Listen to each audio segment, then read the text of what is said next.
Hello everyone and welcome to chemistry classes. आज की जो हमारी वीडियो है वो फोकस्ड है प्लैंक्स क्वांटम थ्योरी पर। बट प्लैंक्स क्वांटम थ्योरी को पढ़ने से पहले हम कुछ फिनोमिनन के बारे में पढ़ेंगे, that is black body radiation and photo electric effect. But उनको भी डिटेल में डिस्कस करने से पहले हम कुछ रिव्यू लेंगे, दैट इज़ उसका किसका रिव्यू लेंगे, इलेक्ट्रोमैग्नेटिक वेव थ्योरी का। हमने लास्ट वीडियोस में डिस्कस किया था इलेक्ट्रोमैग्नेटिक वेव थ्योरी के बारे में। इलेक्ट्रोमैग्नेटिक जो वेव थ्योरी है उसने बेसिकली एक्सप्लेन क्या किया था, वेव नेचर ऑफ लाइट या wave nature of these radiations, कि जो हमारी रेडिएशन एमिट हो रही हैं वो वेव की तरह ट्रेवल करती हैं, कॉन्टिन्यूसली एमिट हो रही होती हैं। वो जो रेडिएशंस हैं जिनको वेव बोला गया था किसी भी सोर्स से, मोस्ट इम्पॉर्टेंटली जो एनर्जी है उन इलेक्ट्रोमैग्नेटिक रेडिएशंस की वो प्रोपोर्शनल होती है to the intensity of this radiations and independent of the wavelength and frequency of that wave. इसका मतलब जितनी ज़्यादा इंटेंसिटी होगी उतनी ही ज़्यादा एनर्जी होगी उन इलेक्ट्रोमैग्नेटिक रेडिएशन की। कोई फ़र्क नहीं पड़ता है उन इलेक्ट्रोमैग्नेटिक रेडिएशंस की फ्रीक्वेंसी क्या है या वेवलेंथ क्या है। अब जो हमारी इंटेंसिटी है किसी भी वेव की वो प्रोपोर्शनल होती है एम्पलीट्यूड के स्क्वायर के। और ये एम्पलीट्यूड क्या है हमने लास्ट वीडियोस में डिस्कस किया था, जब वेव डिटेल में डिस्कस की थी तो वहाँ पे हमने देखा था कि किसी भी क्रस्ट की हाइट या किसी भी ट्रफ की जो डेप्थ होती है that gives us the amplitude. तो ये एम्पलीट्यूड जितना ज़्यादा होता जाएगा उस वेव की इंटेंसिटी उतनी ही ज़्यादा होती जाएगी। अब पॉइंट आता है कि अगर इलेक्ट्रोमैग्नेटिक रेडिएशंस की जो एनर्जी है वो सिर्फ और सिर्फ इंटेंसिटी पर डिपेंड कर रही है या इनडायरेक्टली एम्पलीट्यूड पे डिपेंड कर रही है, ना तो वो वेवलेंथ पे डिपेंड कर रही है ना फ्रीक्वेंसी पे डिपेंड कर रही है।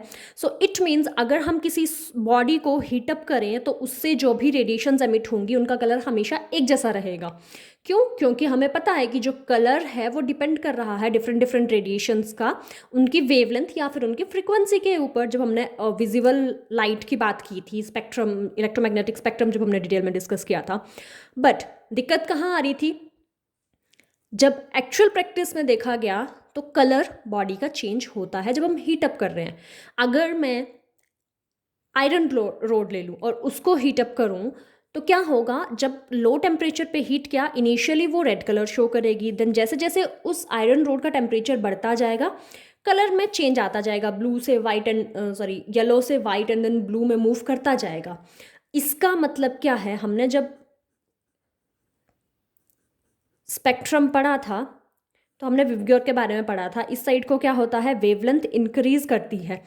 इसका मतलब हम कहाँ से मूव कर रहे हैं, रेड से येलो, देन येलो से वाइट एंड देन ब्लू की तरफ को मूव कर रहे हैं। मतलब हम हायर फ्रीक्वेंसी की तरफ को मूव कर रहे हैं या लोअर वेवलेंथ की तरफ को मूव कर रहे हैं। सो यहाँ से क्लियर हो रहा है जो हमने एक्सपेरिमेंटली ऑब्जर्व किया कि जो रेडिएशंस एमिट हो रही हैं उनकी एनर्जी एक्चुअली डिपेंड कर रही है वेवलेंथ पर भी एंड फ्रीक्वेंसी पर भी। तो यहीं पे इलेक्ट्रोमैग्नेटिक वेव थ्योरी फेल हो रही है कुछ फिनोमिनन को एक्सप्लेन करने में, और उनमें से दो फिनोमिनन हैं, black body radiation and secondly photo electric effect. अब ये ब्लैक बॉडी रेडिएशन क्या है एंड फोटो इलेक्ट्रिक इफेक्ट क्या है वो समझेंगे। एंड इन दोनों की बेटर एक्सप्लेनेशन जो है वो प्लैंक्स क्वांटम थ्योरी ने दी थी, तो लेटर ऑन हम उसको डिस्कस करेंगे। सो प्लैंक्स क्वांटम थ्योरी ने जो एक्सप्लेन किया था, या सॉरी ब्लैक बॉडी रेडिएशन पहले डिस्कस कर लेते हैं। ब्लैक बॉडी रेडिएशन क्या है, मैक्स प्लैंक ने दिया था ब्लैक बॉडी रेडिएशन का कॉन्सेप्ट। फर्स्टली ब्लैक बॉडी क्या होती है, ऐसी कोई भी बॉडी जो परफेक्ट एब्जॉर्बर है या परफेक्ट एमिटर है। इसका कोई भी ब्लैक कलर से लेना देना नहीं है। ऐसा नहीं है कि सिर्फ ब्लैक कलर की चीज़ ही परफेक्ट एब्जॉर्बर या परफेक्ट एमिटर है। कोई भी ऐसी चीज़ जो सारी की सारी इलेक्ट्रोमैग्नेटिक रेडिएशंस को एब्जॉर्ब कर रही है प्लस एमिट भी कर रही है, तो उसको हम बोलेंगे ब्लैक बॉडी। और उस ब्लैक बॉडी से जो भी रेडिएशन एमिट होंगी उनको हम बोलेंगे ब्लैक बॉडी रेडिएशन। अब जब हमने फ्रीक्वेंसी का प्लॉट लिया, टेम्परेचर के साथ वेरिएशन देखी ब्लैक बॉडी की कि किस तरह से उसकी वेवलेंथ पर और उससे जो एमिट हो रही है रेडिएशन उनकी इंटेंसिटी का इफेक्ट पड़ रहा है विद टेम्परेचर। तो जैसे जैसे मैं इधर से मूव करूँगी टुवर्ड्स डिक्रीजिंग वेवलेंथ, तो इनिशियली क्या होता है, हमारी जो वेवलेंथ है जैसे जैसे कम होती जा रही है हमारी इंटेंसिटी इंक्रीज करती जाती, फिर एक मैक्सिमम पीक पॉइंट आता जहाँ पे मैक्सिमम हमें इंटेंसिटी मिल रही है। अब इसके बाद अगेन जब मैं वेवलेंथ डिक्रीज़ करूँगी तो मेरी इंटेंसिटी डिक्रीज़ करती जा रही थी। बट जैसे ही टेम्परेचर किया, ये एक पर्टिकुलर टेम्परेचर पे T1 पे बात हो रही है। जब मैंने दूसरा टेम्परेचर पे नोट किया T2 और T2 मेरा T1 से बड़ा है, तो मेरी पीक इंक्रीज़ कर गई, मेरा ग्राफ इंक्रीज़ कर गया कि अब जो मैक्सिमा आ रहा है इंटेंसिटी का वो थोड़ा हायर पॉइंट पे आएगा, एंड देन अगेन मेरा इस मैक्सिमा के बाद मेरी इंटेंसिटी डिक्रीज़ करती जाएगी वेवलेंथ डिक्रीज़ होने के साथ साथ। सेकेंडली जो इफेक्ट है that is photo electric effect. Photo electric effect दिया था by Hertz. And photo electric effect क्या है? एक मेटल सरफेस है, मेटल की टेंडेंसी होती है इलेक्ट्रॉन लूज करने की। अगर उनको सफिशिएंट एनर्जी मिल रही है तो क्या होता है, वहाँ से इलेक्ट्रॉन रिमूव हो जाएगा, अपने उस ऑर्बिटल से निकल जाएगा। अब मेटल सरफेस हुआ क्या, जब हमने एक रेडिएशन इंसिडेंट कराई, इंसिडेंट लाइट इस इलेक्ट्रॉन पर स्ट्राइक करी, तो क्या हुआ, ये इलेक्ट्रॉन इजेक्ट हो गया और इस इलेक्ट्रॉन को हम बोलेंगे फोटो इलेक्ट्रॉन। इसको फोटो इलेक्ट्रॉन क्यों बोल रहे हैं वो लेटर ऑन डिस्कस करेंगे जब हम प्लैंक्स क्वांटम थ्योरी के बारे में डिस्कस करेंगे। अब क्या ऑब्जर्व किया हर्ट्ज ने कि जब मेटल सरफेस पे एक लाइट इंसिडेंट हो रही है तो वहाँ से इलेक्ट्रॉन इजेक्ट हो रहा है, और कितने नंबर ऑफ इलेक्ट्रॉन्स इजेक्ट होंगे वो डिपेंड करेगा कितनी ज़्यादा लाइट की इंटेंसिटी है। जितनी ज़्यादा इंटेंसिटी होगी लाइट की, उतनी ही ज़्यादा नंबर ऑफ इलेक्ट्रॉन्स इजेक्ट होंगे, वहाँ से निकलेंगे वहाँ से। सेकेंडली क्या बोला कि ऐसा नहीं है कि कोई भी फ्रीक्वेंसी की रेडिएशन आके उस मेटल सरफेस पे स्ट्राइक करेगी और इलेक्ट्रॉन निकल जाएगा। वही रेडिएशन इलेक्ट्रॉन एमिट करा सकती है मेटल सरफेस से जिसके पास कोई मिनिमम फ्रीक्वेंसी है, और उस मिनिमम फ्रीक्वेंसी को हम बोलते हैं थ्रेशोल्ड फ्रीक्वेंसी, जिसको न्यू नॉट से रिप्रेजेंट किया है।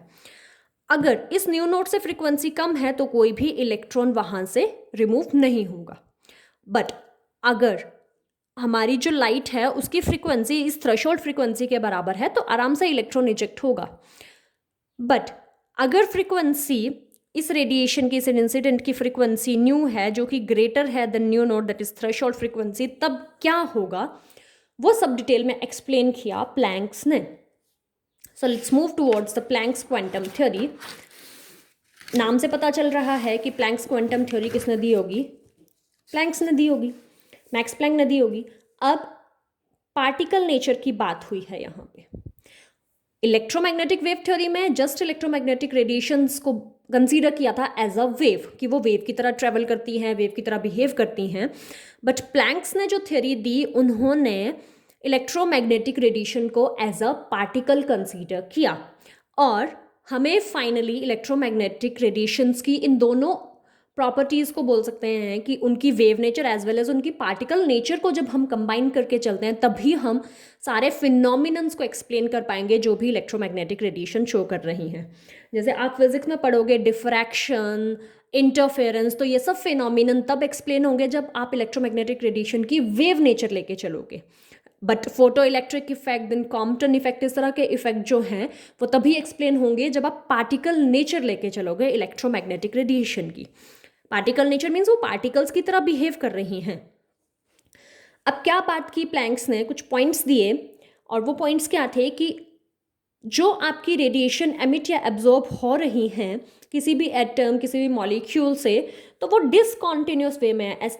जैसे इलेक्ट्रोमैग्नेटिक वेव थ्योरी ने बोला था कि वो कॉन्टिन्यूसली एनर्जी एमिट कर रहे हैं, ऐसा नहीं है, वो डिसकॉन्टिन्यूसली एमिट करते हैं और छोटे छोटे पैकेट्स की फॉर्म में, एनर्जी के छोटे छोटे पैकेट्स की फॉर्म में वो एमिट करते हैं। और उन पैकेट्स ऑफ एनर्जी को स्पेशल नाम दिया गया क्वांटम, इसीलिए इस थ्योरी को बोल रहे हैं हम प्लैंक्स क्वांटम थ्योरी। अब जब वो small packets of energy, small discrete packets of energy की बात हो रही है, तो specially in case of light, in quantums को हम बोलते हैं फोटोन। और इसीलिए मैंने पीछे इलेक्ट्रॉन के लिए फोटो इलेक्ट्रॉन लिखा था, क्योंकि वो फोटोन की वजह से मेटल सरफेस से रिमूव हुआ था। अब एनर्जी का रिलेशन उन्होंने बात किया, जैसे वेव थ्योरी जो थी हमारी इलेक्ट्रोमैग्नेटिक वेव थ्योरी, उसमें तो उन्होंने एनर्जी की इंडिपेंडेंस शो कर दी थी फ्रीक्वेंसी से। बट प्लैंक्स ने कहा कि एनर्जी फ्रीक्वेंसी के इंडिपेंडेंट नहीं है, एनर्जी जो है that is directly proportional to the frequency of radiation. It means जितनी ज़्यादा फ्रीक्वेंसी की रेडिएशन फॉल होगी, उस रेडिएशन की एनर्जी उतनी ही ज़्यादा होगी। अब जब भी प्रोपोर्शनैलिटी साइन हटेगा तो क्या होगा, एक कांस्टेंट आएगा, प्रोपोर्शनैलिटी कांस्टेंट, और यहाँ पे इस प्रोपोर्शनैलिटी कांस्टेंट को हमने h से रिप्रेजेंट किया है, जिसको हम बोलते हैं प्लैंक्स कांस्टेंट, और इसकी वैल्यू होती है 6.626 इंटू 10⁻34 जूल सेकेंड। और अगर सीजीएस सिस्टम में बोले तो ये हो जाएगा 10⁻27 अर्ग सेकेंड। इस प्लैंक्स क्वांटम जो थ्योरी है, इसमें जो ये प्लैंक्स कांस्टेंट है, इसकी वैल्यू आप लोगों को याद रखनी पड़ती है। कई बार न्यूमेरिकल्स में गिवन होती है, कई बार नहीं भी गिवन होती है। So this is the important relation जो आपके न्यूमेरिकल्स में आगे बहुत काम आएगा, और इसी रिलेशन की हेल्प से उन्होंने फोटो इलेक्ट्रिक इफेक्ट को भी एक्सप्लेन किया एंड ब्लैक बॉडी रेडिएशन वाले इफेक्ट को भी एक्सप्लेन किया। जैसे जैसे आपको डिफरेंट डिफरेंट कलर्स मिल रहे थे, तो इसका मतलब एनर्जी पर डिपेंडेंस है, जो प्लैंक्स ने ऑलरेडी बात कर दी है कि हमारी फ्रीक्वेंसी जो है रेडिएशन की, उस पर डिपेंड कर रही है हमारी एनर्जी। इसका मतलब जैसे जैसे हमारी फ्रीक्वेंसी बढ़ती जाएगी या एनर्जी बढ़ती जाएगी, हमारी फ्रीक्वेंसी बढ़ती जाएगी। नेक्स्ट, फोटो इलेक्ट्रिक इफेक्ट को कैसे एक्सप्लेन किया। अभी हमने फोटो इलेक्ट्रिक इफेक्ट के बारे में पढ़ा, तो क्या था वहाँ पे कि मेटल सरफेस के ऊपर लाइट इंसिडेंट हुई और इलेक्ट्रॉन इजेक्ट हो गया वहाँ से। अब एक केस था कि मिनिमम फ्रीक्वेंसी चाहिए, दैट इज़ न्यू नोट, उसको जिसको हम थ्रेशोल्ड फ्रीक्वेंसी बोल रहे थे। अगर इस इंसिडेंट रेडिएशन के पास इतनी फ्रीक्वेंसी नहीं होगी तो इलेक्ट्रॉन इजेक्ट नहीं होगा वहाँ से।